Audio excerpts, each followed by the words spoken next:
Hi everyone, nice to see you all in person, finally. The time's come, no one thought it would come to this point, but yeah, it has come through. I'd like to take you guys through lessons, what we've seen around hybrid working as a concept. And I have to make a confession. I don't know all the answers, right? No one does. What I'm going to do today is just share some experiences that we've seen with our clients and what we've seen in the industry, some gotchas and also some best practices that we've started to pick up on the way. But I'd like to start with, obviously, personally, where it started. For most of us, if not all of us, the last 2 years obviously had a lot of loss in person, in people, with families, even the personal touch. It has been a tough time. And we've seen people being very resilient and come through, even in their personal life as well as the work life. We all have to recognize that. And we're also seeing that there's habits and behavior that people are learning at the back of that and bringing that into the work. Personally, where did they start, right? 2 years ago, it started with the birth of my second daughter. It was a 12-hour long labor in a hospital right in the center of the whole pandemic as it was unfolding. It was March 2020, just exactly when things were starting to lock down. And as you could imagine, standing with the wife who's going through labor about 10 hours and then telling her, no, yeah, don't listen to that. Yeah, everything's fine, fingers crossed. Everything was fine, finally. I'm very lucky to say I've got a very healthy, almost 2-year-old daughter now, who is obviously keeping us fresh. And then, obviously, that wasn't a challenge enough, so I thought I'd move a house. So that was another thing the last 2 years that I'll remember the pandemic with, which obviously was a big challenge. 2 kids, middle of the pandemic. I moved on the 24th of December, of all dates. So I thought, why not? Challenges, let's bring some more on. But over the last 2 years as well, if I can look at my workspace, that is literally maybe a meter between. That was my life for 2 years. And a big call out to Wilson, the sad little plant in the right-hand corner. A bit of a reference to Wilson from Castaway, similar thing. It was a big friend of mine, keeping me alive, some life apart from me spending all day in front of a screen, talking to screens. And we know we're all going through this as well.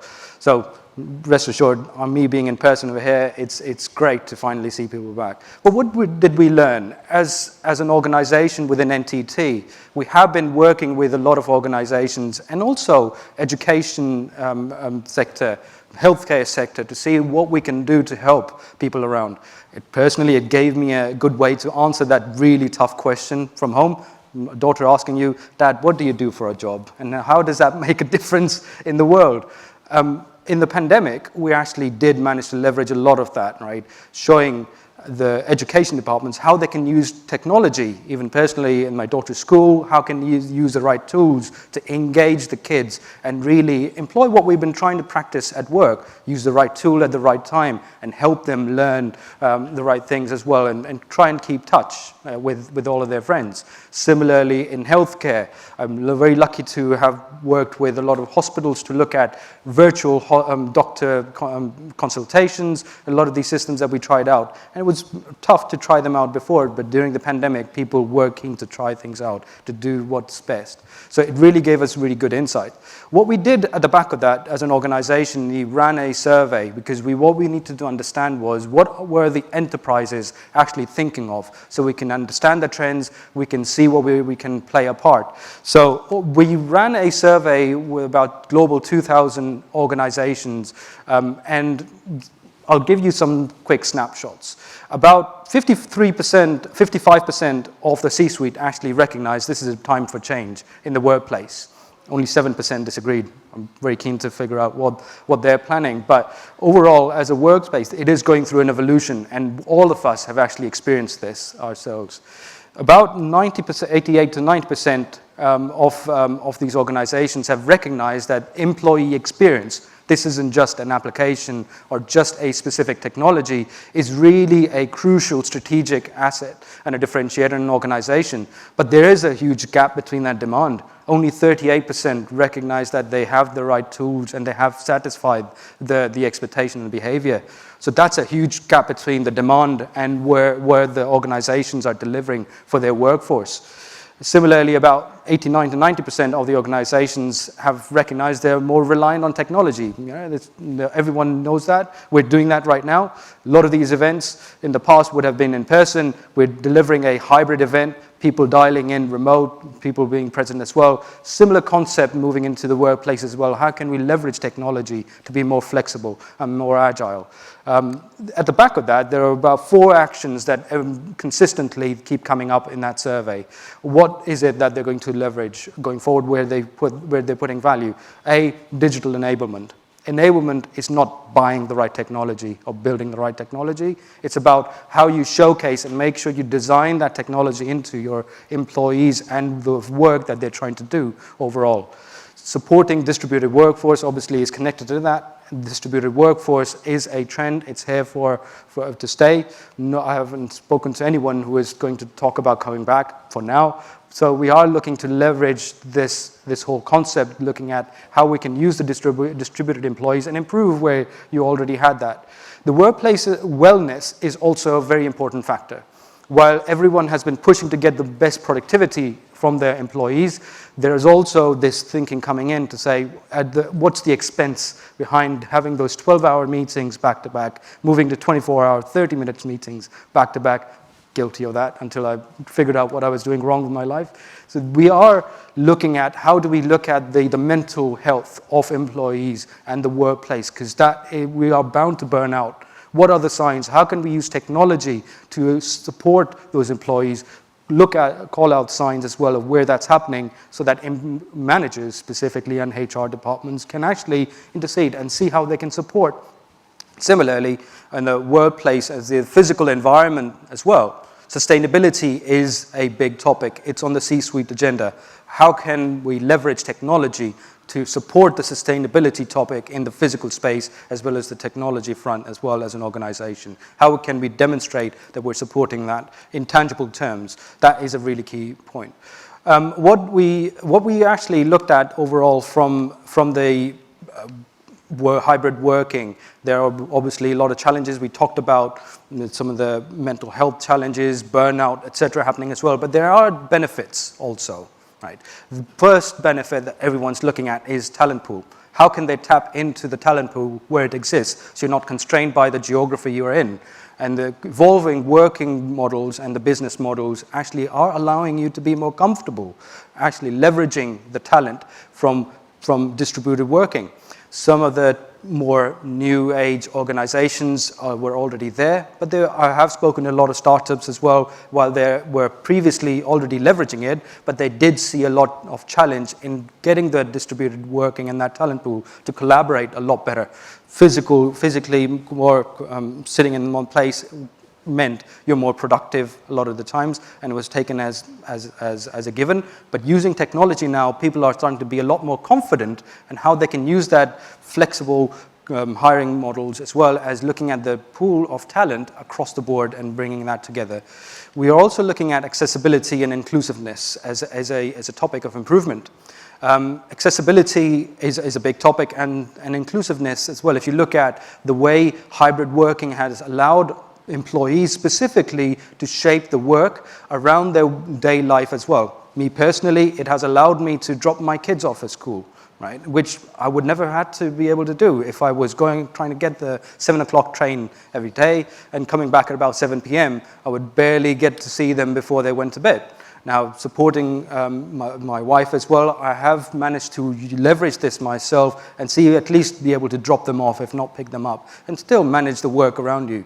That is, I think, really key, especially if you look at the kind of workforce, looking at part-time work, and also looking at how you can tap into some of the talent that exists there, but well, you can't leverage that 100%. So that is a big topic people are looking at. How can they be more inclusive in the way they work?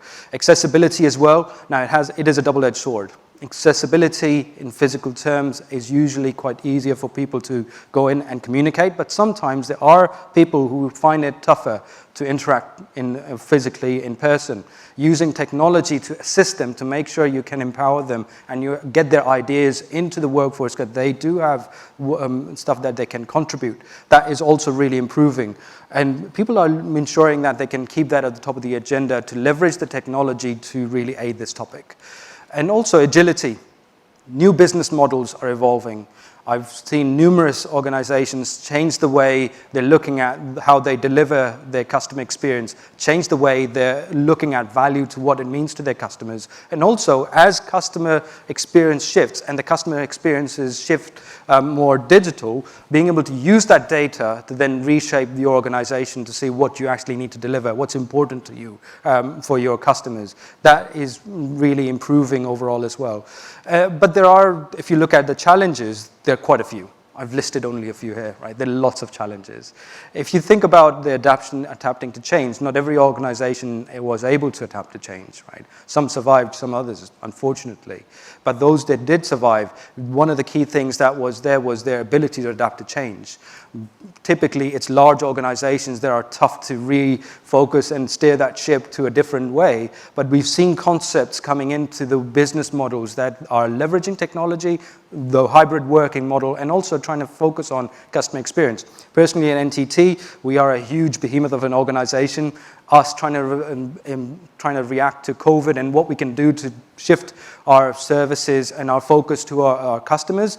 We implemented concepts like squads and tribes, trying to focus groups of people to look at the new coming concepts and technology rather than trying to go out and build new teams completely, which for us as a large organization was close to impossible to do in the timescales. So looking at new different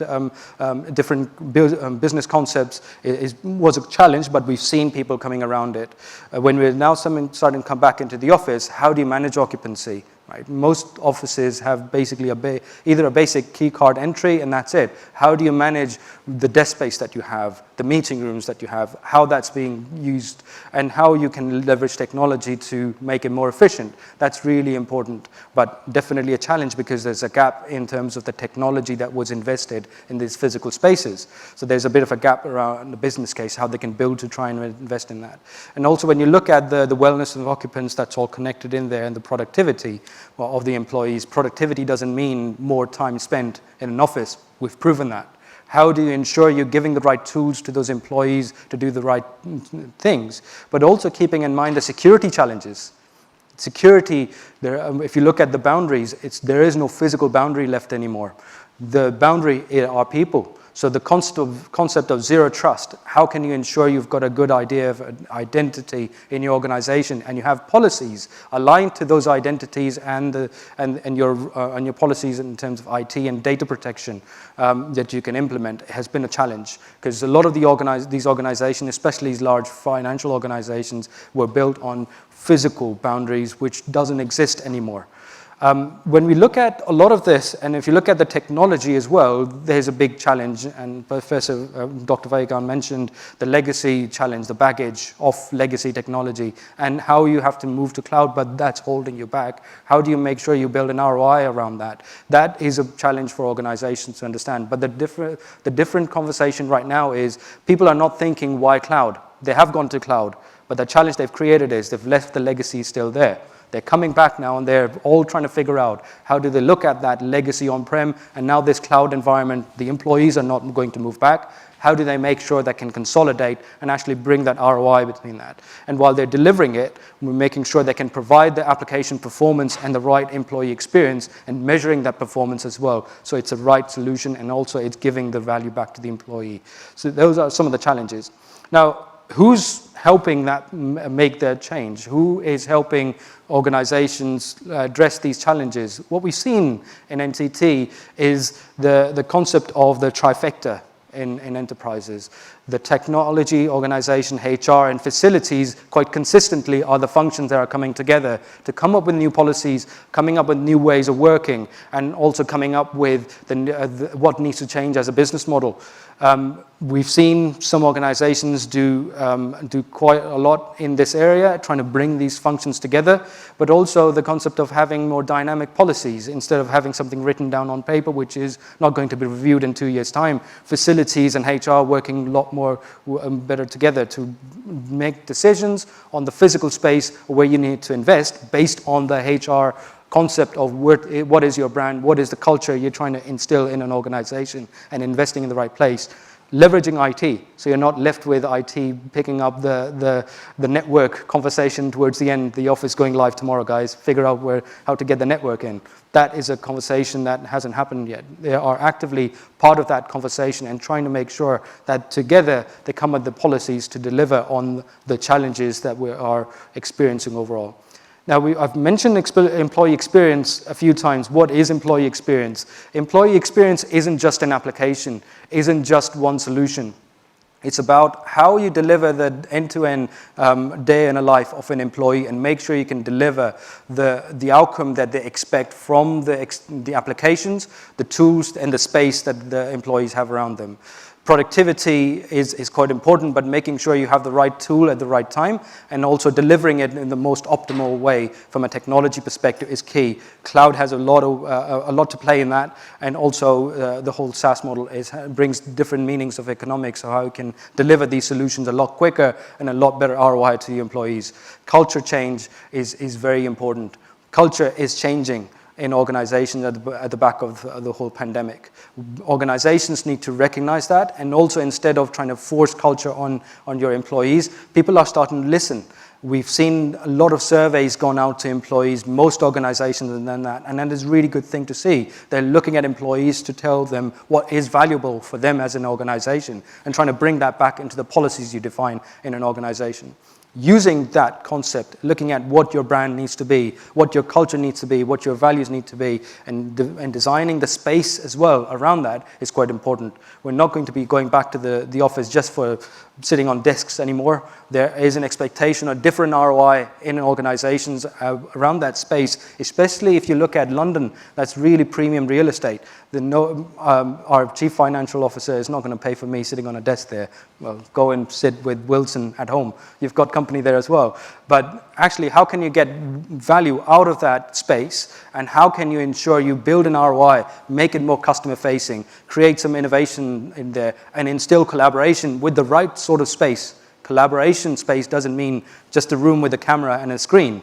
It actually depends on what activities you need to deliver in that space. And there's a lot of work going on, and you've seen Microsoft, Zoom, Cisco putting a lot of investment into collaboration tools to make sure they can use technologies such as AI to predict what tools your employees might need, and also automation to try and embed some of the applications within the collaboration tool so you don't have to context switch every time when you need to bring some other data from it.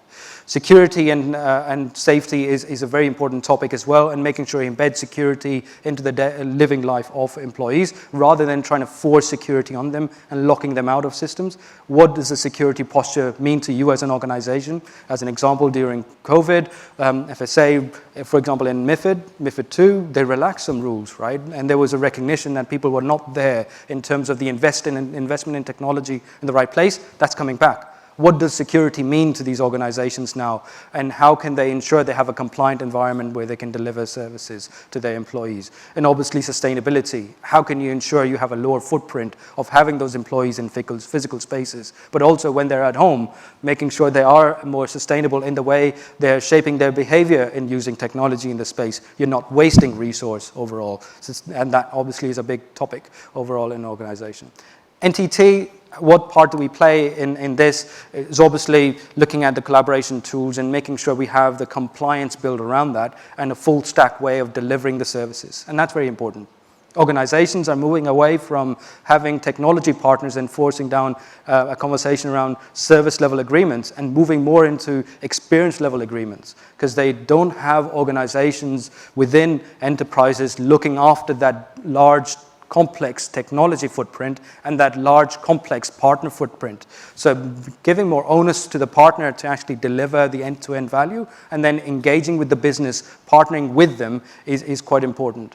When you look at the spaces as well, room design, and making sure we can help through consulting and engaging with the business, recognizing what is the purpose of that space, going back then drawing back into technology, but then also looking at the network aspect of it as well to make sure that we can deliver the right experience as well in a more optimal fashion. We're all used to using video at home. What happens when you all go back in the office and you all are using video?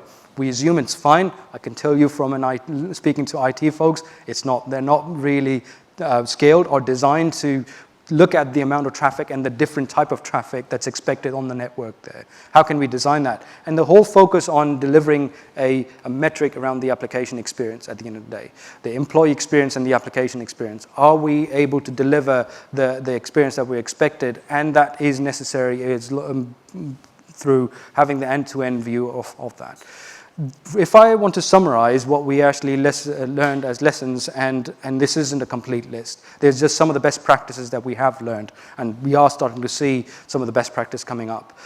First is obviously looking at the culture. Understand your culture. Don't try and shortcut down to making technology decisions, making policy decisions. Understand what is your culture, what is the workforce actually expecting from you.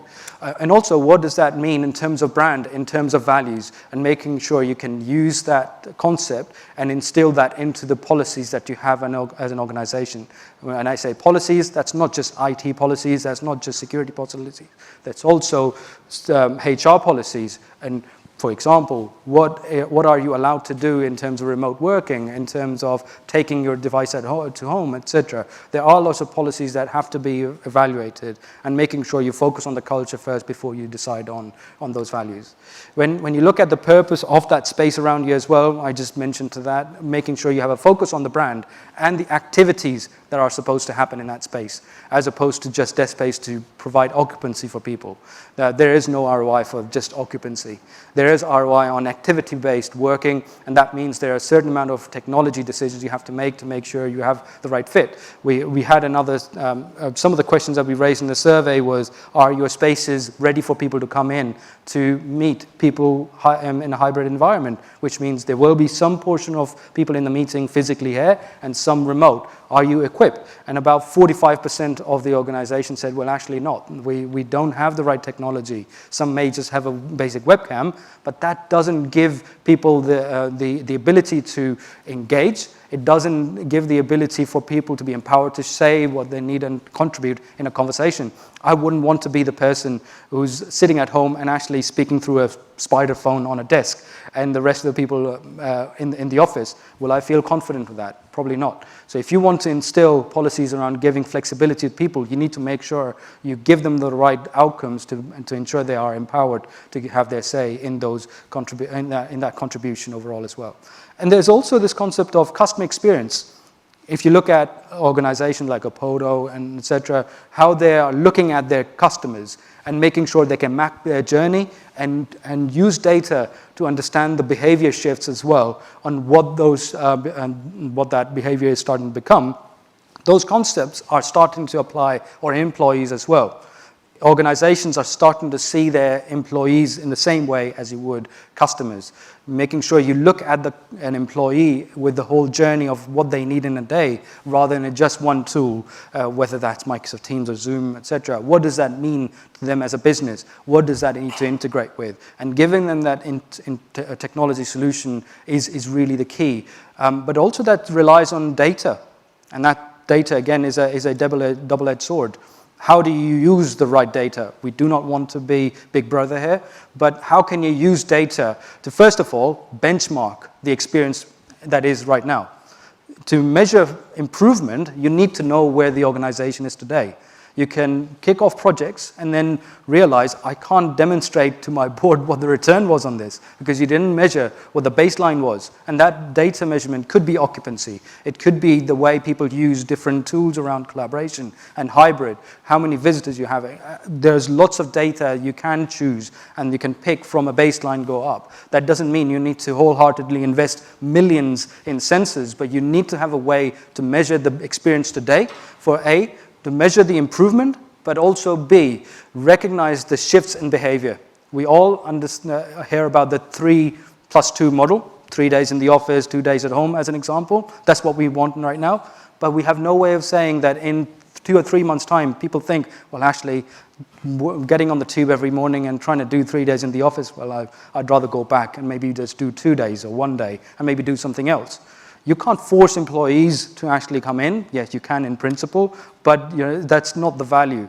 How can you recognize the shifts in that behavior so that you can then address the way you're designing the space and choosing the right technology across the board as well in how you embed that. But then using the technology isn't the only thing either. It's about how you can empower your employees with the digital skills. Right? You can use the technology and you can give them access, but you can then leave them to it. And you probably won't see them use it at all, right? And then you'll probably have this whole concept of, shadow IT, where people just go and get their own technology to make the work. Fine, it works, but for a security posture, that is a big challenge. And how do you leverage the data behind that as well? So ensuring that when you look at technology decision, how you make building the policies, you proactively have an adoption program. Adoption is around how do you communicate, how do you involve your employees in the decision making, but also making sure you can empower them through their own people as well, train the trainer, and actually getting some champions in an organization in driving that change. Within NTT, we've gone through a lot of change. We had 36 different organizations pre-pandemic that we tried to bring together, and also making the technology decisions. And the thing that really worked for us was having a clear adoption program with communication and going through. And we have some of those champions sitting in the audience as well, who helped that. I'm not going to call them out, but they know who they are. But we also need to look at technology. Sorry, the font's gone all wobbly over there, but making technology decisions is quite important. Leveraging cloud is also really important. But also important is to understand that no one actually cleaned up the mess behind the scenes to move to the cloud. Everyone moved to Zoom, everyone moved to Teams, everyone moved to Office 365, cloud applications, but no one had time to clean up the mess of the on-prem and the hybrid and etc. and figure out as a scalable model what that's going to look like. Everyone was looking to get the business working. All hands on deck. We'll figure it out later. This is later now, right? Now we're coming back into the office thinking, how do we make sure we link all that together? So now's the right time to look at architecturally what works, and also the whole interconnected world we have around technology. It doesn't necessarily mean you've got one application sitting here. Again, I'm talking about collaboration specifically, Microsoft Teams and what they're doing with integrating that with line of business applications to reduce the context switching, whether you're living in Salesforce, whether you're living in SAP, whether you have cloud HCM applications. How do you integrate that with your collaboration tools so you can bring the data together, and through that interconnected technologies in that SaaS model, in that platform, how can you simplify the experience for that employee so you can reduce the steps that they have to take overall? And I would like to say, I think, as I said, we're all going through this as an experience, keeping an open mind. Right, communicating, sharing experiences. The worst thing we can do over here right now is to say, we know the answer, we'll huddle down and continue on it as is. I've seen more organizations being a lot more open in collaborating with each other, competitors talking together to figure out how do we make sure we come up with a consistent message, how do we learn from each other. And all I'm sharing here, this isn't any of my making, right? This is just stuff I've learned from some of my peers and some of our customers, and trying to see how together we can shape the hybrid working and the future of where it goes. There's absolutely value there, but that doesn't necessarily mean it may just take the same track as we're expecting. There will be changes and turns, but collaborating and sharing insights is key to make sure we recognize when those pattern shifts happen so we can address together as well. So with that, I think I'm towards the end of the session. Thank you very much. Brilliant. Thank you, Kamran. Really great session. Thanks, Kamran. I do have a few questions I want to try and throw your way. Sure. You talked a lot there about hybrid working, and one question is, with hybrid working and some of the other benefits that you mentioned, are established companies benefiting from a startup mentality? Absolutely, and don't need to go far. NTT, I tried to give a high-level example of what we did. NTT is an established company over 100 years, and we're tens of thousands of employees globally. How did we react to COVID and look at hybrid working? We are, first of all, in terms of policies, the trifecta I mentioned, that's implemented in our organization as well. Facility organizations are coming together with HR and the IT to make sure they can look at policies as they evolve. That for us is happening, and you wouldn't expect that to happen in large organizations. There are all of those silos, but we're breaking down barriers that way. Also, if you look at the talent and what we need to do in terms of the products and services we need to develop, the tribes and squads concept I mentioned, if you want to read about that, Spotify implemented that quite well. We're just trying to learn from it. Is a concept of how you can bring the right resources and the skills from different parts of the organization, putting aside the structures and the hundreds of different teams that are structured in that way, and bring them together into a way of focusing on what the outcome needs to be, which is customer experience, sustainability, and making sure we can make headway through that more efficient drive of new evolved way of working, rather than waiting for HR to come up with a new team and then hiring 100 people for that. So I think there are organizations learning from that, and there's, again, people are learning from what they can mean to different themselves as well. I don't know if that answered the question. I think it comprehensively answered it. Yeah, thank you. Okay, there's one more question, because I know we're just about to go to a networking break. This is from Jason, who sent this in, so thank you, Jason. Do you think the acceleration of technology adoption during the pandemic has changed the modern workplace forever? And if you can try and keep it brief, please. Simple answer, I think yes, short term.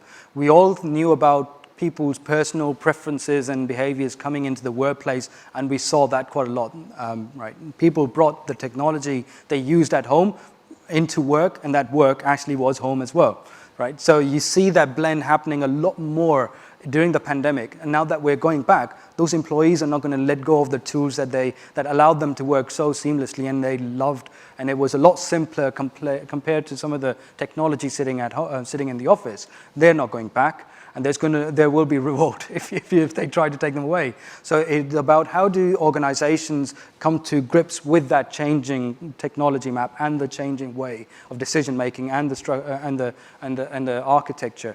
And that, I don't think, is going away. Employees are a lot more empowered now and a lot more demanding, and I don't think they'll go back in their box anymore anytime soon. Okay, all right. Well, good news for employees, not so much for employers, maybe. Okay, all right. We'll have to leave it there. Kamran Khan, thank you very much. Thank you very much.